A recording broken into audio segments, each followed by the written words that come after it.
श्री हाँ। अकाल। आपके श्री नवोदय टाइम्स, मैं हूं आपके साथ नमिता सचदे, और आज हमारे साथ हैं इंडस्ट्री के बहुत ही like one of the finest directors, मैं उनको बोलूंगी। और जब भी मैं उनका कोई भी काम देखती हूँ, कोई भी प्रोजेक्ट स्क्रीन पे देखती हूँ ना, तो उनकी वो ऑनेस्टी मुझे नजर आती है, ऑन माइंड, मतलब रियल लाइफ में भी और रियल लाइफ में भी। Well, I am talking Anand L Rai, जो इस वक्त हमारे साथ है। आनंद सर, बहुत बहुत स्वागत आपका Punjab Kesari Navodaya times. Thank you Namita, thank you so much. तो मैं यही बोल रही थी, जैसे मैंने ऑनेस्टी की बात की, मेरे को हमेशा लगता है कि आप अपने व्यूअर्स के लिए ना, I can imagine you singing that song कि मैं रहूं या ना रहूं, तुम मुझ में हमेशा बस। बस इतना, हाँ, इतना है मुझे। नहीं, हाँ, कहीं ना कहीं मैं फ्रॉम द डे वन, जब से फिल्में बनानी शुरू की, तो एक ही चीज मन में रहती थी कि जब भी पहुंचूं, जो भी कहानी लेके पहुंचूं, पूरी सच्चाई के साथ पहुंचूं, पूरी ऑनेस्टी के साथ पहुंचूं। और जितनी भी हमारी फिल्म मेकिंग में, फिल्म बिजनेस में जो भी गणित लगाते हैं हम लोग, वो हम्म, जितना देर से मेरे पास आए उतना बेहतर। सो अच्छा।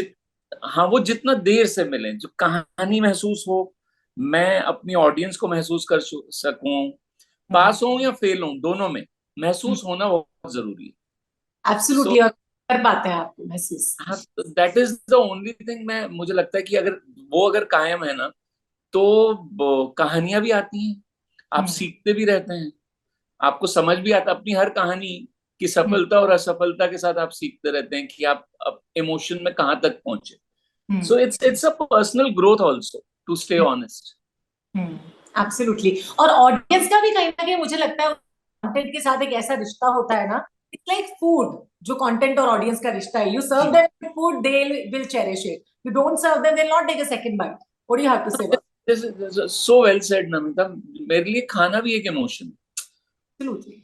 फूड इज ऑल्सो इमोशन वो। और मेरा हमेशा से मानना है कि आप, जो आपने बताया कि फिल्म्स या ऑडियंस और खाने में एक बड़ा कॉमन चीज है। आप फिल्में भी उनके साथ देखते हैं या उनके लिए बनाते हैं जिनके साथ आप अटैच होते हैं, और खाना भी, आप अपनों के साथ खाना पसंद करते हैं और अपनों के लिए बनाना पसंद करते हैं। अच्छा, जैसे हम ऑनेस्टी की बात कर ही रहे हैं, जिस तरह से आप परोसते हैं अपनी फिल्में, अपने प्रोजेक्ट्स को पूरी सच्चाई के साथ दर्शकों के साथ में, what is your process of conceiving any story, sir? सबसे पहले नमिता, दिल। इस वक्त, अब मुझे लगभग 30 साल हो गए इस हम्म, इंडस्ट्री। हम्म, 30 साल मतलब मैं अपनी अर्ली ट्वेंटीज में था, अब अर्ली फिफ्टीज में हूँ। तो मैं भी ग्रो किया हूँ हर कहानी के साथ। अ, तनु भानु जब बना रहा था, तो एक एक सर्टेन एज थी, एक तरह की कहानी मुझे बोलने का मन था, और ऑडियंस तक पहुंचने का मन था। मतलब hmm, I more than when somebody say filmmaker, I call myself a storyteller. I love to remain in, मैं कहानियों से जुड़ा रहूं किसी तरीके से, और मैं अपनी कहानियां लेके पहुंचूं। हर कहानी के साथ आप बदलते हैं। तनुज मनु ने मुझे कुछ सिखाया, फिर रांझना ने कुछ सिखाया, फिर तनुज मनु रिटर्न्स ने मुझे कुछ सिखाया। और जब हर फिल्म से कुछ सीखता रहता हूँ, हीरो ने मुझे कुछ सिखाया, रक्षाबंधन ने, अतरंगी रे ने। तो हर कहानी के साथ मैं ना, as a good student of cinema, मैं कुछ सीखना चाहता हूँ, and I want to apply this. मतलब बहुत क्लियर जवाब नहीं मिलते हैं। तनुज मनु चलने पे भी मुझे ये जवाब नहीं मिला कि ये क्यों चली,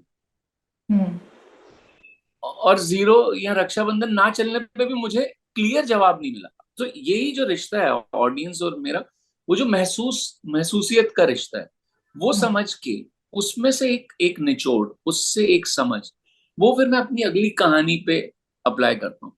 हाँ, एक कोशिश मेरी हमेशा रही है नमिता इस चीज में, कि मेरे अंदर कहानी सुनाते वक्त कोई डर ना आए। Very nice. मैं डर के कहानी नहीं सुनाना चाहता। मुझे पास और फेलियर का डर नहीं लगता। मुझे मुझे इस चीज का डर लगता है कि कहीं मैं डर के कहानी तो नहीं सुना रहा, कहीं सिर्फ इसलिए तो नहीं कहानी सुना रहा कि ऐसी बनाऊंगा तो लोगों को पसंद आ जाएगी।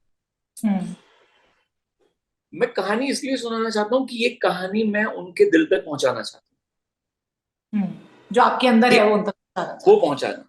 हैं। वो बनाते वक्त अगर मैं डर गया ना, एक डर के साथ कहानी सुनाई है, उसके साथ जो मैंने बोला कि मेरा गणित बहुत लेट आता है, मैं मैथमेटिक्स बहुत लेट अप्लाई करता हूँ कि ऐसी सी चीज कर दो तो ऑडियंस को पसंद आ जाएगी। एक काम करते हैं, इसमें ना हल्का सा ना कॉमेडी एलिमेंट बढ़ा देते हैं। ये जो गणित होती है, ये जो एक फिल्म कैलकुलेशन करते हैं ऐसे। कैलकुलेटेड मूव्स, हम्म। उससे मैं बचना चाहता हूँ। मैं हम्म। उसको डर बोलता हूँ। हम्म। मैं उस चीज को डर बोलता हूँ। सो कहीं ना कहीं बस यही, आई आई प्रे दैट मेरे अंदर कभी कभी भी कोई हम्म। कहानी सुनाते वक्त डर ना आए। विश्वास, ऑडियंस पे विश्वास, और हम्म। उन्होंने अगर मेरी पिछली फिल्म अप्रिशिएट की है तो, और अगर उन्हें कुछ अच्छा नहीं लगा है तो उससे हम्म। सीखूं। और एक चीज जरूर मैं जानना चाहूंगी, अभी now that your film Raksha Bandhan is coming on television, तो इसके जी, पीछे का क्या थॉट था या कोई विजन था कि इसको लेकर आना है या और दर्शकों तक पहुंचाना है इसे अभी? रक्षाबंधन अभी थिएटर्स पे भी आ गई, और कुछ लोगों को अच्छी लगी, बहुत सारे लोगों को नहीं अच्छी लगी। कुछ लोग थिएटर्स गए, बहुत सारे लोग थिएटर्स नहीं गए। हम्म। जब हम बना भी रहे थे तो मुझे ये पता था कि मैं एक चीज अगेन, मैं बिल्कुल डरा हुआ नहीं था और मैं बिल्कुल डिसऑनेस्ट नहीं था। मैं इस तरह की कहानी सुनाना चाह रहा था, और मेरे मन में ये था कि मैं शायद ये कहानी बना के एक लार्ज ऑडियंस तक, जो कि मेरा मेरा असली हिंदुस्तान है, मैं वहां तक पहुंच पाऊं। हम्म। जो शायद एक बॉक्स ऑफिस नंबर्स नहीं दिखा रहे वैसा। बट बनाते वक्त भी ना नमिता, मुझे ये पता था कि ये फिल्म जब हम्म। भी अपनी थिएटर की जर्नी के बाद, अपनी ओटीटी की जर्नी के बाद, जब ये सैटेलाइट पे पहुंचेगी, तो इसकी इसकी एक लार्जर ऑडियंस, इसका एक लार्जर व्यूअर सेक्शन इसका इंतजार कर रहा है। ऐसा मुझे तब भी बनाते वक्त भी पता था कि इसकी अपनी थिएटर और ओटीटी की जर्नी के बाद एक और जर्नी बहुत राइट। इंपॉर्टेंट रहेगी, जो शायद मैं अपनी और किसी फिल्म के बारे में, बाकी सबने भी टेलीविजन पे अच्छा रिस्पांस दिया, हम्म। बट इस कहानी को लेके कहीं ना कहीं मैं ज्यादा श्योर था कि इसको एक लार्जर ऑडियंस इसको टीवी पे मिलेगी। हम्म। मैंने ये नहीं सोचा था कि थिएटर में नहीं मिलेगी, पर मुझे ये जरूर पता था कि इसका टेलीविजन, क्योंकि मैंने इसकी लेयरिंग, इसकी सिंप्लिसिटी एक बहुत ही मिडिल क्लास ग्राउंडिंग के आसपास रखी हुई, हम्म। जो हमारी मेजर टेलीविजन व्यूइंग ऑडियंस। हम्म। तो वो मैं अभी भी देखना चाहूंगा कि जब ये टेलीविजन पे आती है तो ये कहाँ तक। और वही एक एक भूख, एक मेकर की भूख यही होती है नमिता की, अ, आपको ज्यादा से ज्यादा लोग सुन लें और देखें। तो एब्सोल्युटली। तो रक्षाबंधन जैसी कहानी मेरे लिए क्रूशियल और इम्पोर्टेंट है। और मैं बड़ा खुश हूं कि ये एक अच्छे प्राइम टाइम पे टेलीविजन पे दिखाई जाएगी, और मुझे मेरे ऑडियंस का प्यार, जो मेरे लिए बहुत जरूरी है, वो मिलेगा। एब्सोल्युटली वो मिलना ही चाहिए, मुझे लगता है जो ड्यू है वो मिलना चाहिए। वेल 2022 का आपके लिए पूरा पैक्ड रहा ना सर, कलर येलो प्रोडक्शंस पे रक्षाबंधन, फिर प्रोड्यूस भी किया गुड लक बी जेरी गुड को। लक टेरी। सो तो हाँ, अच्छा साल था। बहुत सारी चीजें सिखाई इस साल ने। और ऑनेस्टली 23 और 24 दोनों साल हमारी इंडस्ट्री के लिए बहुत इंपॉर्टेंट साल हैं। मेरे को लग रहा है एक एक एक ऑडियंस और मेकर्स के बीच में एक और क्लैरिटी का टाइम आ चुका है। वो हमें कुछ बताने की कोशिश कर रहे हैं और हम समझने की कोशिश कर रहे हैं, एंड आई होप हम बहुत जल्दी समझ जाएंगे। ये ये कंटेंट वाइज ये मैं बात कर कंटेंट रहे हैं वाइज ना? कह रहा हूँ, ये मैं कंटेंट वाइज कह रहा हूँ। ऐसा मुझे लगता है, ये बड़ा पर्सनल है। कहीं ना कहीं एक एक हल्की सी नाराजगी है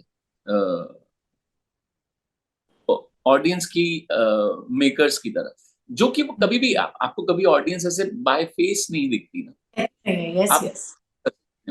तो मुझे वो हल्की सी नाराजगी महसूस हो रही है, और कहीं ना कहीं हम चूक रहे हैं।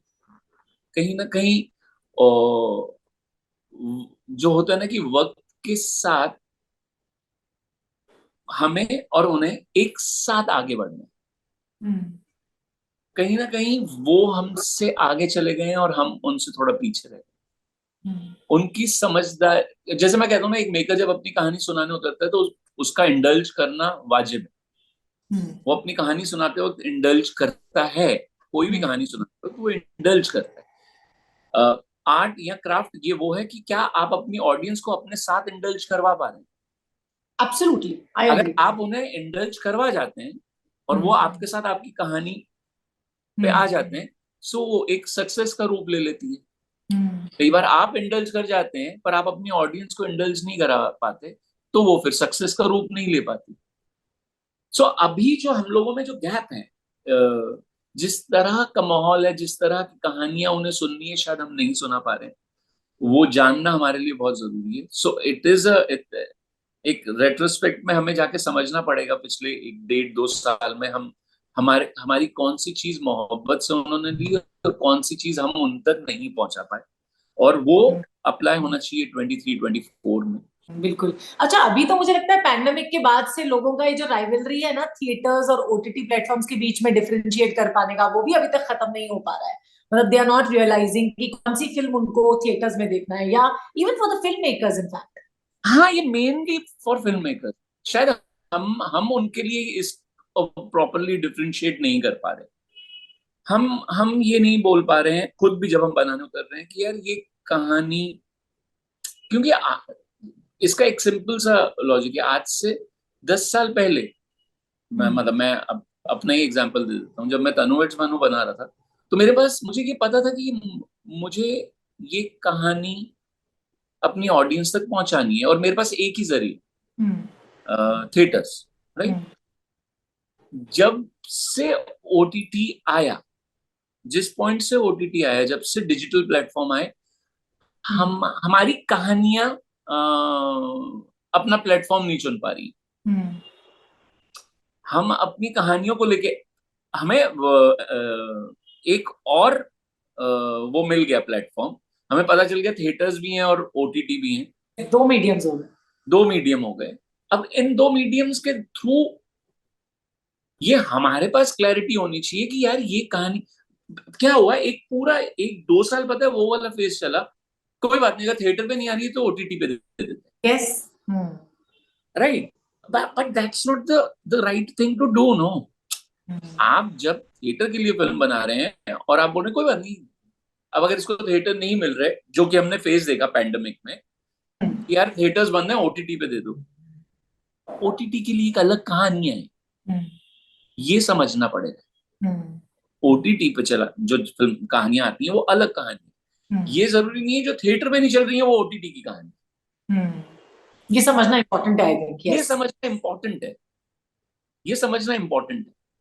ये मुझे पता चलना बहुत जरूरी है खुद के लिए एज अ मेकर कि यार ये अब मेरे अगर दो मीडियम है तो ये मैं नहीं कर सकता अच्छा एक मीडियम बड़ा एक मीडियम छोटा नहीं है मेरे लिए, ये दोनों बड़े मीडियम है।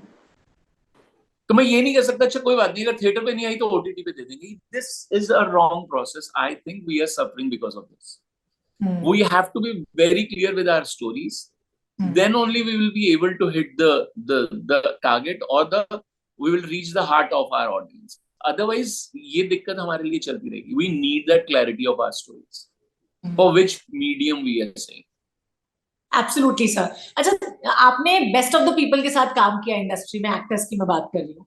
सो according to you, I am sure कि आपके लिए सभी एक्टर्स अच्छे ही होंगे जिनके साथ आपने काम किया है, बट अभी तक अगर मतलब ऐसा मार्क करना हो कि इनके साथ काम करके लेना अपनी फिल्म में या कोलैबोरेट करना सबसे बेस्ट रहा आप तक, तो वो क्या होगा आपका इसके लिए जवाब? मेरे सब ये मेरे लिए बहुत मुश्किल सवाल है उसके ना एक कैसे रखूं इस बात को। मेरे जैसे इंसान के लिए, मैं डायरेक्टर भी नहीं बोल रहा हूँ, स्टोरी टेलर भी नहीं बोल रहा, मेरे जैसे इंसान के लिए कहानी सुनाना या फिल्म बनाना बहुत मुश्किल हो जाएगा अगर मैं प्यार में नहीं हूं। सो मैं ये हमेशा बोलता हूँ और मैं बोलता रहूंगा कि I am very thankful to my actors, to my technicians who let me fall in love with. अगर मैं अपने एक्टर की मोहब्बत में नहीं होना ना, मुझसे बुरा स्टोरी टेलर है ही नहीं, मैं मेरे से बुरा डायरेक्टर कोई नहीं। मेरा प्यार में होना बहुत जरूरी है। और अगर आप मेरे से उनमें से चुनने के लिए बोलेंगी तो आप मेरे लिए बड़ा मुश्किल इसलिए हो जाएगा क्योंकि मैं अपने एक्टर की इतनी मोहब्बत में होता हूँ। मैं धनुष से लेके खान साहब से लेके, अक्षय सर से लेके, कंगना से लेके, सोनम से लेके, सारा से लेके, मैं नाम लेता जाऊंगा, और मैं लिस्ट। इतनी हूँ कि मैं अपनी फिल्म के साथ खत्म नहीं होता हूँ। बिल्कुल। मैं बिल्कुल, मैं आज भी जब मैं नाम ले रहा हूँ उनके, तो मेरे अंदर एक इमोशन जनरेट हो रहा है। एब्सोल्युटली। मैं आपसे बात करते करते उन लोगों को मिस करने लगता हूँ। हाँ, so sweet. So for me to pick one and say, यार मैं इनके साथ, हाँ, मैंने मैंने मैंने जनरली बहुत एंजॉय किया है। अक्षय सर के साथ भी, खान साहब के साथ आई हैड मतलब I can say I had a journey of my lifetime there. Dhanush तो गोज विदाउट सेइंग। तो मेरे एक्टर्स, मैं जेन्युइनली इनसे बहुत ज्यादा अटैच्ड हूँ। और आई मैं इस चीज को लेके, जिसको कहते हैं ना, आई फील वेरी हैप्पी कि उनके बारे में बात करते करते मैं इमोशनल हो जाता हूँ। तो ये मेरे साथ रहना जरूरी है। मुझे लगता है अगर ये जब तक मेरे साथ होता रहेगा, मैं कुछ कहानियां सुना सकूंगा। जिस दिन ये होना बंद हो गया, मेरे से कहानियां भी नहीं निकलेंगी। वैसे किसी ने भी आपको टैंट्रम्स नहीं दिखाए सर सेट पे? As- मैंने दिखाई। मैं मैं ये मुझसे नहीं रूठते थे, मैं इन सब से रूठता हूँ। और मुझे पता है कि ये मुझे मनाएंगे। Very nice. मुझे पता होता है कि मुझे मनाएंगे। So I have been pampered by my actors than me pampering them. अच्छा, एक चीज मैं पर्सनली जानना चाहती हूँ सर, कि एज अ फिल्म मेकर या एज अ स्टोरी टेलर, अगर मैं आपसे जानना चाहूँ, तो एज के साथ भी आपका स्टोरी कहने का तरीका बदलता है, या आप जो अपनी बात कहना चाहते हैं, जो आपके थॉट्स होते हैं, जो आप प्रेजेंट करना चाहते हैं? बिल्कुल बदलता है ना, हम्म। 100% बदलता है। बट सिर्फ एक चीज आती है कि आपकी रिस्पॉन्सिबिलिटी हर उसके साथ, मैं ये नहीं बोल रहा कि वक्त के साथ आपसे एक्सपेक्टेशन बढ़ जाती है, पर आपकी जिम्मेदारी बढ़ जाती हम्म। है। आप जैसे, मुझे भी नहीं पता चला, मैंने आपको बोला मुझे इतने साल हो गए, पर मुझे पता नहीं चला। हाँ, मैं जब अपने आप को शीशे में देखता हूँ और अपनी सफेद दाढ़ी देखता हूँ, तो मुझे लगता है कि हाँ, एक अरे यार, ये तो उम्र हो गई, ये अरसा हो गया इधर रहते हुए। बट हाँ, कहीं सबकॉन्शियस लेवल पे you become responsible, you start feeling when you see a younger generation around you, you have to be very careful when you're telling your stories. आप पे एक जिम्मेदारी आ जाती है एक्स्ट्रा, जो कि आनी भी चाहिए, ट्रू जो दैट। कि आनी भी चाहिए। तो वक्त के साथ आप बदलते तो हैं, बाकी हाँ, आपका बेसिक नहीं बदलता, आपका बेसिक मेक नहीं बदलता, आप कि आपका इमोशनल क्वेश्चन नहीं बदलता। अच्छा, एक चीज जरूर मैं जानना चाहूंगी सर, जैसे आपने कहा कि जो इमोशन है आपके कलर येलो प्रोडक्शंस के लोगों के, जब आप कोई कहानी पे काम कर रहे होते हैं, तो आप अपने जो आपके जितने भी टीम के लोग हैं, उनसे भी कोई सजेशन या कभी कोई राय लेते हैं, या उनसे भी पूछते हैं कि वो क्या महसूस कर रहे हैं प्रोजेक्ट के बारे में, या कभी उनको ये मतलब मैं ये सिर्फ कहने के लिए नहीं बोल रहा हूँ, ये सब मतलब है, कभी मौका मिले आप आइएगा। It's a very democratic space, यहाँ पे इनफैक्ट बहुत खुल के बोला जाता है, अरे वाह। और दो बार नहीं सोचा जाता। मेरे पास, मैं इस बात को बहुत प्राउडली बोल सकता हूँ कि मेरे घर पे ही बहुत सारे क्रिटिक्स हैं मेरे। और हाँ। पर हाँ, हम लड़ते हैं, झगड़ते हैं, फिर साथ में खाना खाते हैं, फिर लड़ते हैं, फिर कुछ नाश्ता मंगाते हैं, फिर वो नाश्ता करते हैं, फिर लड़ते हैं, पर जाने से पहले, अपने अपने घर लौटने से पहले चेहरों पे मुस्कुराहट होती है, जो कि बहुत जरूरी है। सो हाँ, ये यहाँ पे हाँ, हम ये प्रोडक्शन हाउस बहुत जल्दी खुश नहीं होता एक दूसरे से, जो कि मुझे अच्छा। अच्छा, ओके। खास करके कहानियों को लेके। तो वो बहुत अच्छा है। हम लोग और एंजॉय करते हैं ना मीता, सबसे अच्छी बात यह है कि हम लोग ना अपनी कहानियों को एंजॉय करते हैं। बिल्कुल एक ही कोशिश होती है कि हम लोग ऑडियंस के पास एंटरटेनमेंट लेके पहुंचे, उनको मजा आए ये कहानी सुनने में। बाकी हाँ, मुझे जो मेरी कोशिश जो अपने लिए, वही प्रोडक्शन हाउस कि जितना फियरलेस हो सके, जितनी दबंगता आ सके, उतनी लेके आए। And like one thing, or like that you want to be remembered in the hearts of your audiences or your fans, कैसे आप like जाने जाना चाहते हैं? कैसे जाना जाना चाहता हूँ, यही कि यार इन्होंने बहुत कोशिश की, और मेहनत की, और दिल से कहानियां। हाँ, ये एक चीज मेरे को हमेशा कि यार जो भी कहानी सुनाई, दिल से सुनाई। वो बहुत जरूरी है मुझे। अगर मैं ऑडियंस के पास उतना रह जाऊं ना कि यार यहाँ से आती हुई जो भी कहानी थी दिल से थी, नीयत में खोट नहीं था, ये बहुत जरूरी है कि मेरी ऑडियंस ये जरूर बोले कि जब ये कहानी सुना रहा था इसके नीयत में खोट नहीं। Thank you so much sir for talking to us in Punjab Kesari Same Navodaya. है। Thank you very much. God bless.